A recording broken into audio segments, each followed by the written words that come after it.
Welcome back, friends. We are here. I am here today with Chris Sanders with Design Realty, one of my colleagues. Welcome, Chris. Thanks for having me. And we're going to talk about how to handle a slow listing for a seller. Unfortunately, slow listings just happen. Yeah.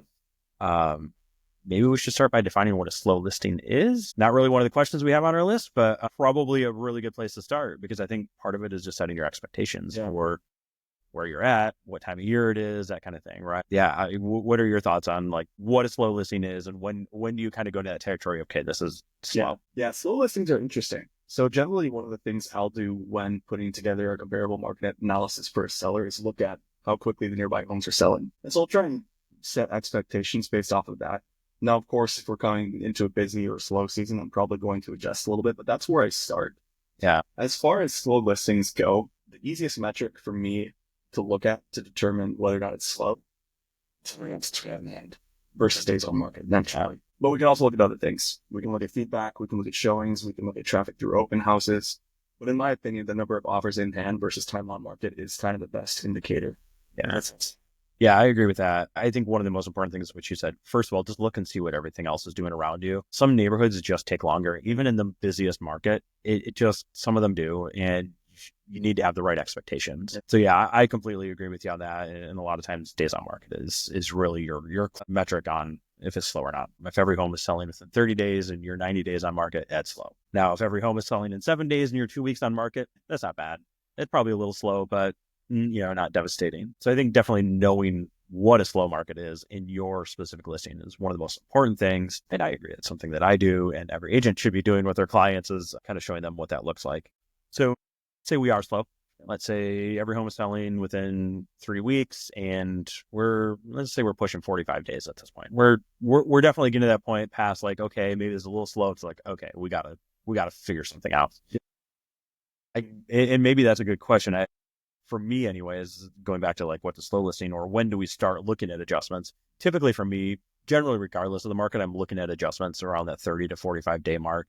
Depending on the severity of slowness, generally I want everything to go under contract within 30 days. So in a slower time, I might extend that out. But usually, even on the buy side, when I'm looking at listings, if they've gone 45 days without a price change, that generally indicates to me that maybe they're not recognizing quite how slow it is for them. I still don't know that necessarily what a seller would say, got to do a price change, but we definitely want to be looking at that. Sure. From my perspective anyways, at that 30 to 45 day mark. Yeah.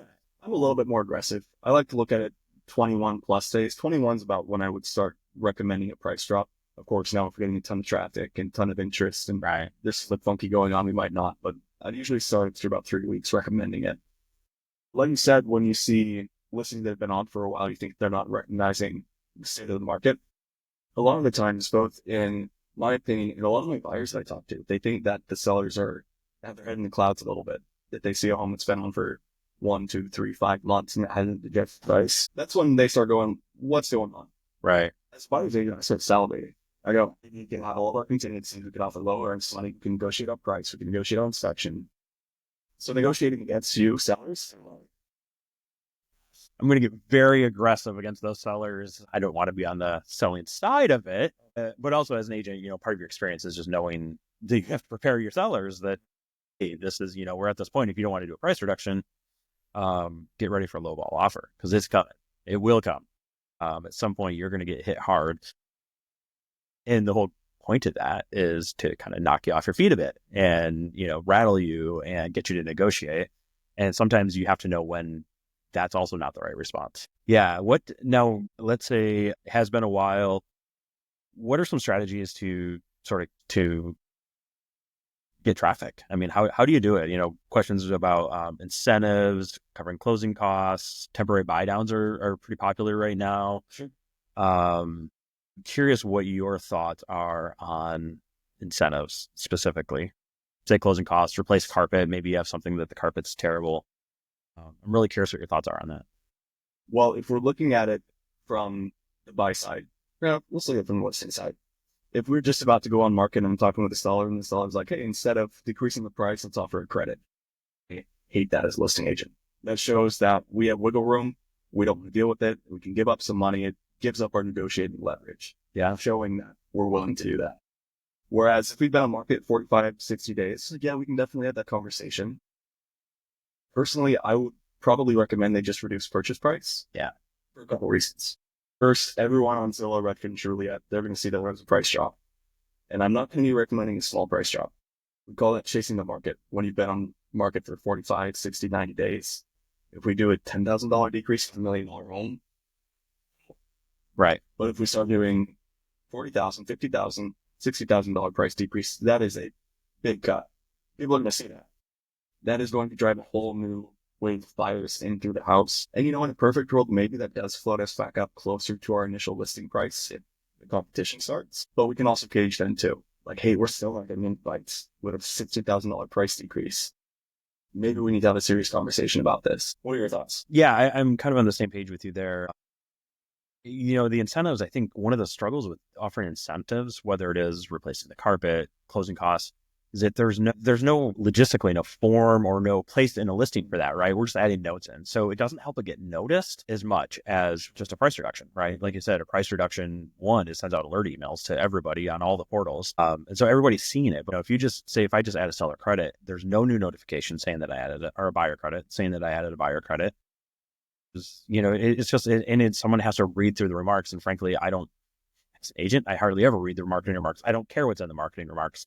I look at the agent remarks, which it might be in there too. But again, there's not a lot of benefit to that. You really just need to decrease if you're going to do it, just decrease the price is my theory. There's a lot of ways, and I've seen all kinds of incentives, like, I was talking about rate buy downs and stuff like that. But I agree with you. That just kind of shows that you have flexibility, but you're not doing it. Why not just cut to the chase here? And then also take advantage of the notifications that go out and everybody's seeing it. And I even feel that way coming up front with incentives. Again, if carpet needs to be replaced, don't offer a carpet incentive right away. Just when it comes up, someone's going to say, hey, we're just worried about the carpets. Great. We'll give you a credit for it. I just don't think that helps in the listing so much. I much prefer redoing carpet prior to going live. Yes, very much so. It might also get a higher price. Yeah, exactly. You might as well get the benefit out of it instead of just getting the pain. Interesting question here on online presence. What role does the online presence play on a slow listing or in any listing, and how can we improve it? I like the question because I think that one of the hard things is that, technology has created a very even playing field. And frankly, there's just not much strategy anybody can do online to change how their home is perceived or who's perceiving it, right? Everything goes in the MLS, all the brokerage websites, all the portals pull from the MLS. It's a very homogenized singular database. And I say that because if any agent says, well, I have access to this or that, they're kind of just feeding you a line. There's no secret out there. Now, the other one kind of sort of caveat to that is if you're actually doing online marketing, paid online marketing, that's a different category and you can certainly do that. But that has nothing to do with like how it's showing up on Redfin or Zillow. But one thing that we talked about was the famous Zillow's estimate or Redfin estimate that is part of the online presence. Talk about that. So on Redfin, all those websites, they're just giant marketing funnels. All they do is try and generate leads and sell them off. All they do. Yeah. And the way they happen to do that is by showing your home, Mr. Seller. In this case, with this estimate and the Redfin estimate, they kind of pull comps, they kind of don't, they kind of look at the list price, which I mentioned. Because if a home sits on market without a price reduction, that estimate will automatically go down. No new comps might have sold that justified that estimate decrease, but it's going down anyway. So for us, as talked before about chasing the market down, you're watching it go down. So one thing we can do to avoid that is we can actually go on our end and turn off that estimate feature. Yes. Which is exactly what a good agent would do at that point, 21, 30, 45 days when it starts floating down. And I see that happen so infrequently, it makes me laugh. Me too. Just leave it up, and by the time it sells, that's just $100K under what it sold for. Yeah. I think most agents don't even know that they can turn it off. And it's an MLS, but you only have to turn it off once. It turns it off everywhere. And I do the same thing. I mean, I watch that, generally, for those who aren't familiar with it, usually it's rarely what you're going to list at before it's on the market. And once you hit the market, no joke, within a couple of hours, it usually goes very, very close to your listing price. And then typically in a hot market like we tend to be in most of the year, even when it's slow, it'll usually start floating a little bit above the listing price. And then eventually it just starts trailing down and down. And so I'm watching it that first couple of weeks, every couple of days, checking and seeing and, strategically, okay, when am I going to shut this thing off? One, because I know my clients, my sellers looking at it and going, why is this 100,000 low? But I also don't want the buyers doing it. I want to be proactive on it. That's the only time I care about this estimate. Agreed. Yep. And if it's high, great, we'll leave it on. I want it to be as high as possible. But you're right, it's very rare, especially after like that 20 to 30-day mark. Almost never is the estimate higher than the list price, which just goes to show that it's not that accurate. Yeah. It just doesn't. So that's one thing you can do. Other than that, like I said, there's not a lot you can do online. Yeah. I mean, as long as you prep your listing well, good photos, staging you can do it, interior renovations, if you're going to do any of that stuff. Yeah. That's really the only kind of preventative marketing measures you can take. Yeah, and photos, a good point there. You can take some new photos if it's warranted. Hopefully your photos from the start were good enough. One thing, I do get once in a while, I have a seller ask me, can we rearrange photos? And we can. That will work some places, but the portals actually arrange photos however they want. Yeah. So they use AI analysis to determine what the most attractive photo is. In fact, if you want to rearrange photos, you're probably just as well off going to Zillow and looking and seeing what their algorithm decides is the best photo and matching that. But yeah, it's just not a whole ton you can do there. Like I said, maybe taking some new photos of something, but hopefully you got all the right photos to begin with. The photos have been pretty horrendous for me to want to retake them. Yeah, I agree with that. One situation that actually may be appropriate would be, say you have a listing that comes on in the springtime before everything turns green and you've sat on the market for a month. Yeah. And now everything's green. Maybe you want to take a photo of the green lawn instead of the brown lawn. So maybe once in a while, something like that. But I just don't think even then, I don't think you're going to see a big difference. So what about taking your home off the market for a while and then relisting it? Is that a strategy that you've seen or have seen work? I see it fairly often. Fairly often is relative, of course. Yes. I do see it happen. I'm not a huge fan personally. We've talked a couple times about days on market, kind of coming over to leverage on the buy side. And unless you take it off for a certain amount of time, 90 days, I believe, it's still going to show that you've been on market for 120 days. Yeah. So you really do have to take it off for a substantial amount of time.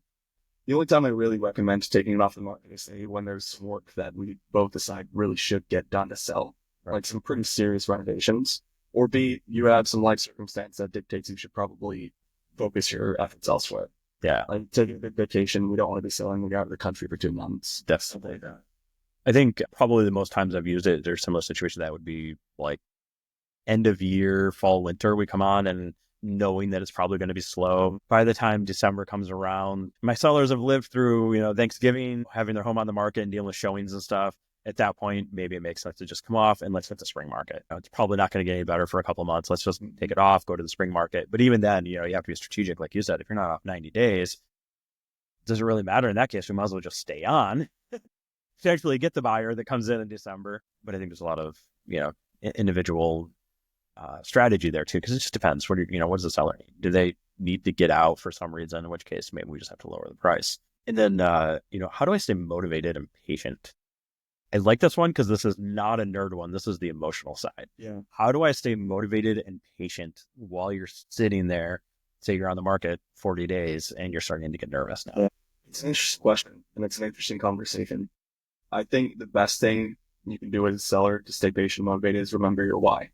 If you're selling, you most likely have a need or at least a want. And even if you're sitting on market, that shouldn't still be your need or your want. And if it's not anymore, maybe you should reassess the situation. Yeah. But generally, it's going to happen. It might be a little bit overpriced. It's easy. Fix it with the price decrease. Yeah.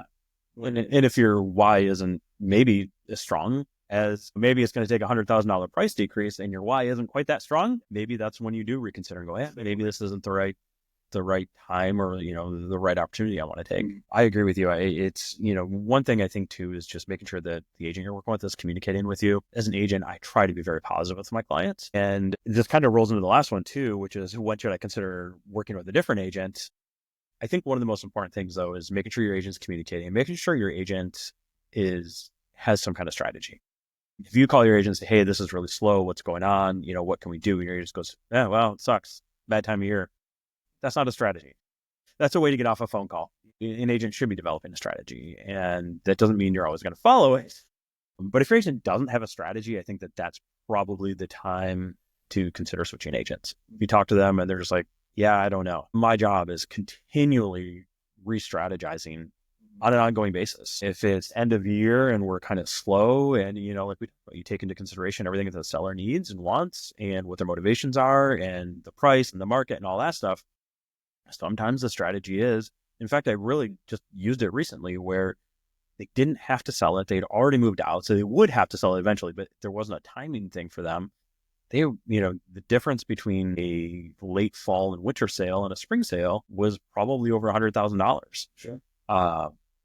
But on the other hand, they weren't living there, so it wasn't an interference in their daily lives to have it on the market. So our strategy was actually, we're going to let the days on market just pick up until we get a buyer. And then, our strategy, we had a whole strategy with coming temporarily off the market, coming back on, but we had a whole strategy to get us through the spring.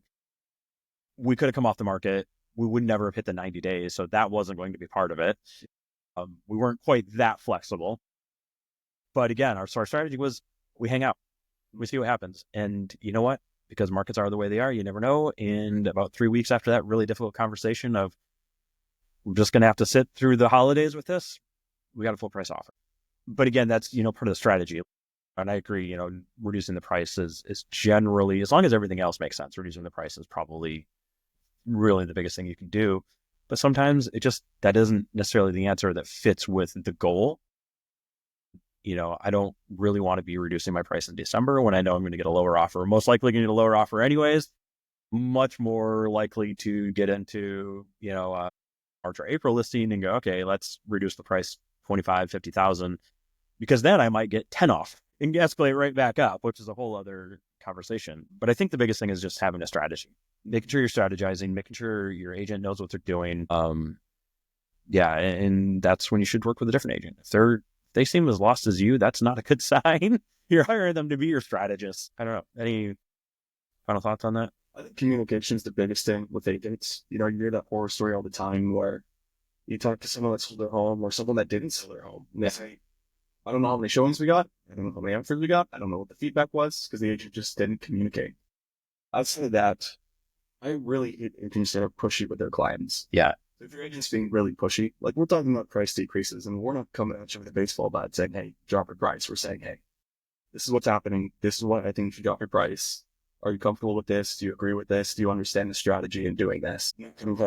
Decrease your price. Decrease it. If your agent's pushing you in those type of conversations, that's a big red flag in my opinion. I agree. It's one of my two biggest things. Yeah. I completely agree. You mentioned feedback, and we kind of skipped over this one earlier, but I do think that feedback is also one of the most important things. As an agent, I rarely get feedback that I don't know about already. So sometimes it's just kind of backing me up a bit. But once in a while, you do get just consistent feedback. I did have a home that I didn't think it was an issue. In fact, it never even occurred to me that it would be an issue. But the first 3 or 4 buyers that toured through, all the agents mentioned the kitchen lighting was way too dark. Just for it was in Lake Forest Park, which everything is kind of dark there anyway. So it didn't really strike me as something, but consistently that was the feedback we got. And so we realized we had to strategize on lighting. I don't think that that's always going to necessarily change your listing, but certainly you should keep track of your feedback, and hopefully your agent is giving you your feedback too. I like to give my clients the feedback, good, bad, or otherwise. Sometimes it's brutal, and that's also my job to be their counselor when someone tells them their home is garbage. But yeah, I think that's all we got for handling a slow listing. Thank you for joining me today, and look forward to having you back. Thanks for having me.